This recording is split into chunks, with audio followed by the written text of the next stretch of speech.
ஓம் ஈஸ்வரா குருதேவா என ஈன்றெடுத்த தாய் தந்தையை வணங்கி, உயிர் குருவை வணங்கி, குருவாகி சூரிய பகவானை வணங்கி, ஈஸ்வரப்பட்டாய் சச்சிதானந்த சர்க்குருதேவரை வணங்கி, இங்கே வந்திருக்கக்கூடிய ஆத்மா ஐக்கிய அனைவருக்கும் என்னுடைய வணக்கத்தையும் வாழ்த்தையும் தெரிவித்துக் கொள்கின்றேன். இன்றைய தினம் பௌர்ணமி தினம். இன்று சத்தியத்தின் சக்திநிலை சங்கத்தினுடைய ஆசிரமத்திலே மெய்ஞான தியான மையத்திலே நாங்கள் ஒவ்வொரு பௌர்ணமியுமே இங்கே யஜ்ஞம் செய்கின்றோம். இந்த யஜ்ஞத்திலே பல சமத்துக்களை போட்டு நாங்கள் நெய் வார்த்து மகர்ஷிகளுடைய பெயரை சொல்லி, சித்தர்களுடைய பெயரை சொல்லி நாங்கள் யாகம் செய்கின்றோம். யாகம் செய்வதன் மூலமாக, அதன் மூலமாக வெளிப்படக்கூடிய சக்திகளை நாங்கள் சுவாசத்தின் மூலமாக ஈர்த்து நம்முடைய ஆன்மாவிலும் மனதிலும் உடலிலும் பதிய வைக்கின்றோம். ஆக அந்த பௌர்ணமி யாகத்தினுடைய சிறப்பை பற்றி அனைவருமே உணர்ந்து கொள்ள வேண்டும். நாங்கள் அந்த பௌர்ணமி சமயத்திலே முழு நிலவாக இருக்கக்கூடிய சமயத்திலே அங்கிருந்து வெளிப்படக்கூடிய அணுக்களானது இங்கே இங்கிருந்து நாங்கள் வெளிப்படுத்தக்கூடிய அந்த சமயத்துக்கள் மூலமாக எரிக்கப்படக்கூடிய அந்த ஜோதியோடு ஐக்கியமாகி நாங்கள் சுவாசத்தின் மூலமாக நாங்கள் ஐக்கியப்படுகின்றோம். ஆக நாங்கள் அந்த உண்மையை உணர்ந்து கொள்ள வேண்டும். எல்லாமே உலகத்தில் மட்டுமல்ல, இப்பேரண்டத்தில் பேரண்டத்தில் இருக்கக்கூடிய சக்திகள் அனைத்துமே பரம்பொருளினுடைய உருவாக்கம்தான். பரம்பொருள் தான் அனைத்துமே உருவாக்கம். பரம்பொருளினுடைய உருவாக்கம் தான் அனைத்து பொருள்களுமே என்னும் பொழுது எதற்காக பரம்பொருளின் பொருளில் பாகுபாடு வருகின்றது? அனைத்துமே பரம்பொருளினுடைய உருவாக்கம்தான். அனைத்துமே உலகத்தில் மட்டுமல்ல, இப்பேரண்டத்தில் அனைத்துமே பரம்பொருள் உருவாக்கம் இருக்கும் பொழுது ஏன் மாறுபாடு வருகின்றது? எதற்காக நமக்கு வாழ்விலே வித்தியாசம் வருகின்றது? சில பேர் அறநெறிகள் பெற்று சித்து பெற்று நல்ல நிலையில் வாழ்ந்து கொண்டிருக்கின்றார்கள். சில பேர் இன்னல் பட்டு மிகவும் மோசமான நிலையில் வாழ்ந்து கொண்டிருக்கின்றார்கள். அப்படிப்பட்ட மாறுதல்கள் ஏன் பரம்பொருளினுடைய பொருளுக்கு வர வேண்டும்? ஆக நாம் அனைவருமே உயிரணு தான். அணுக்களால் ஆனது தான் இப்பேரண்டமே.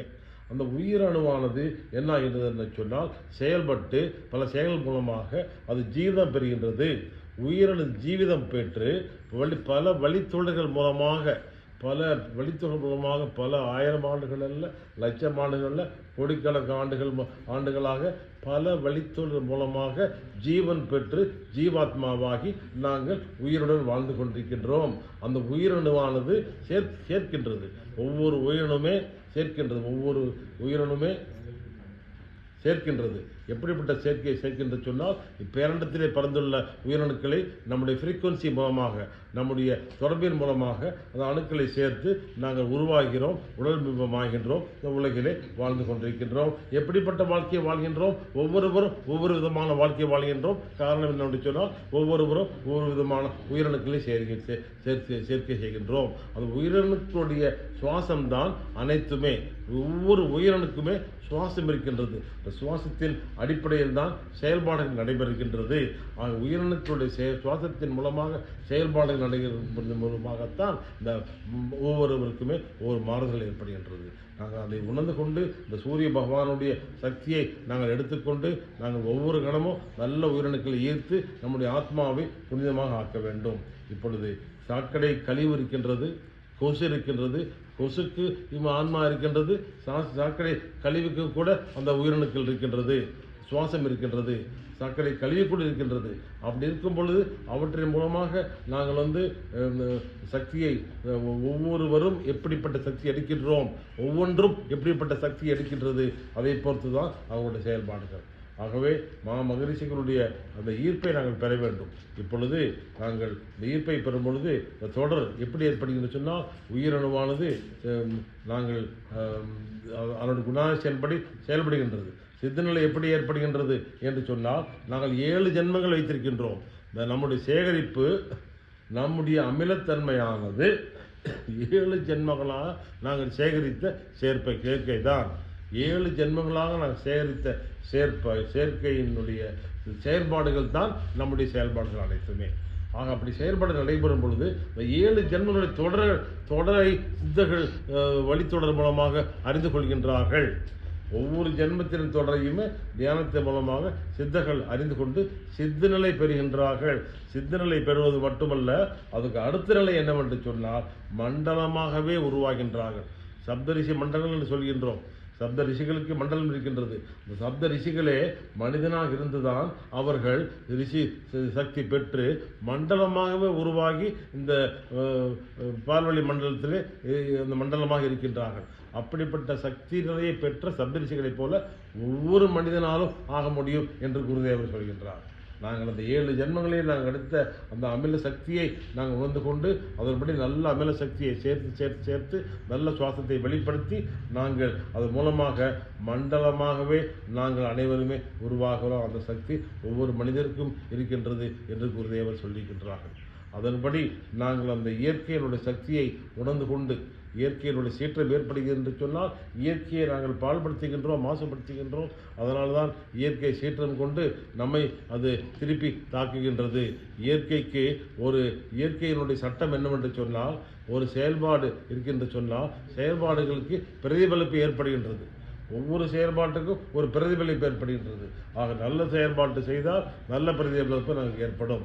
அப்படிப்பட்ட நிலையிலே நாங்கள் நல்ல செயல்பாடுகளை நம்முடைய வாழ்க்கையிலே செய்ய வேண்டும். அதை உணர்ந்து கொண்டு நம்முடைய வாழ்க்கையினுடைய ஒவ்வொரு கணத்தையும் நாங்கள் வீணடிக்காமல் அதன் மூலமாக நல்ல அணுக்களை சேர்த்து அந்த அணுக்களுடைய சுவாசம்தான் பரம்பொருள் தான் அனைத்துமே.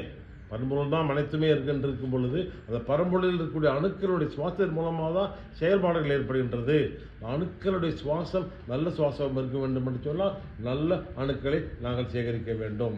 அப்படி சேகரிப்பதன் மூலமாக நம்முடைய உடலும் ஆரோக்கியமாக இருக்கும், நம்முடைய மனமும் நம்முடைய கட்டுப்பாட்டில் இருக்கும், நம்முடைய ஆன்மா நம்முடைய உயிரும் நம்முடைய நல்ல சக்தி பெறும். சுத்தகாந்த ஆன்மாவாக ஆக்குவது தான் நம்முடைய வாழ்க்கையினுடைய கடமையே. இதற்காக பிறந்தோம். மனிதனால் தான் ஒளிநிலை பெற முடியும். ஒளிநிலைக்கு செல்ல வேண்டும் என்று சொன்னால் மனிதனால் மட்டும்தான் ஒளிநிலை பெற வேண்டும். ஆக அந்த மனிதன் என்ற கிடைத்ததற்கரிய பொக்கிஷமான வாழ்க்கையை பெற்ற நாங்கள் ஒளிநிலை பெறுவதுதான் நம்முடைய நோக்கம். இதற்காக பிறந்தோம் என்று சொன்னால் நாங்கள் பிறந்து வாழ்ந்து நாங்கள் குடும்பமாக இருந்து நாங்கள் தொழில் செய்து குடும்பமாக இருந்து பிறந்து மறைந்து விடுகின்றோம். அது மட்டுமல்ல, வாழ்க்கை மனிதனான வாழ்க்கை கிடைத்த பிறகு ஒளிநிலை பெறக்கூடிய ஆற்றல் மனிதனால் மட்டும்தான் உண்டு என்னும் பொழுது ஏன் நாங்கள் ஒளிநிலை பெறக்கூடாது, எப்படி ஒளிநிலை பெறுவது என்பதை விளக்கமாக சொல்லியிருக்கின்றார்கள் ஈஸ்வரப்பட்ட மகாமகரிஷி அவர்கள். ஆக நல்ல எண்ணம் நல்ல சுவாசத்தின் மூலமாக நல்ல அணுக்களை ஈர்த்து நாங்கள் நம்மிடம் பதிவு செய்து கம்ப்யூட்டரில் எதை பதிவு செய்கின்றோமோ அதுதான் வெளிப்படுகின்றது. நாங்கள் எதை உள்ளே போடுகின்றோமோ கேகோ என்று சொல்வாங்க, கேபேஜ் அவுட் சொல்வாங்க. கம்ப்யூட்டரில் நாங்கள் எதை போடுகின்றோமோ அதைத்தான் நாங்கள் பெற முடியும். அதை போல நாங்கள் நம்முடைய உடலிலே நம்முடைய மனதிலே ஆன்மாவை எதை சேர்க்கின்றோங்களோ அதுதான் நமக்கு வெளிப்பாடும். ஆக நல்ல சேர்க்கையை செய்ய வேண்டும். அதற்கான முயற்சியை அனைவருமே செய்ய வேண்டும். ஓம் ஈஸ்வரா குருதேவா, ஓம் ஈஸ்வரா குருதேவா, ஓம் ஈஸ்வரா குருதேவா.